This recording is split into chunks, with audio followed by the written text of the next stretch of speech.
so that the transformation y1 equal to 2 by 3x1 plus 1 upon 3x2 plus 2 upon 3x3, y2 is equal to minus 2 upon 3x1 plus 2 by 3x2 plus 1 by 3x3, y3 is equal to 1 upon 3x1 plus 2 by 3x2 minus 2 by 3x3 is orthogonal.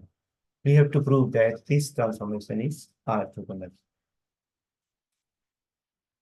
Given transformation will be orthogonal if the coefficient matrix is orthogonal. That is, A transpose A is equal to A transpose A is equal to I.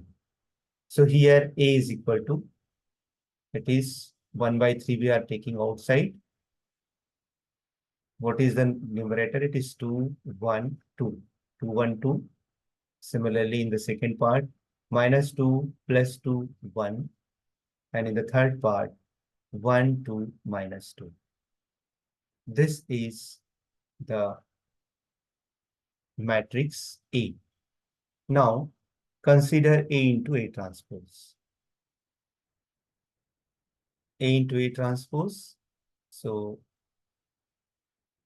A is equal to 1 by 3 into this matrix, multiply by 1 by 3 into its transpose matrix. So, the transpose means row is converted to column, first column, second row is converted to second column, and third row is converted to third column. If we multiply both the matrices, 1 upon 3 into 3, this 1 by 3 into 1 by 3 is 1 by 9. And if we multiply this to this, so 2 to the 4, 1 plus 4, this is 9. So similarly, if we multiply all the elements, this diagonal element will become 9, 9, and 9.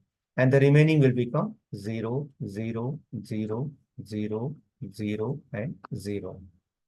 Therefore, the value of this matrix is 1 upon 9, 9, 0, 0, 0, 9, 0, and 0, 0, 9. If we multiply whole matrix by 1 by 9, we get 1, 0, 0, 0, 1, 0, and 0, 0, 1, which is equal to I. Similarly, we are also able to prove that A transpose A is equal to I. Since A transpose A is equal to A into A transpose, which is equal to identity matrix, therefore, the given transformation is orthogonal. Thank you.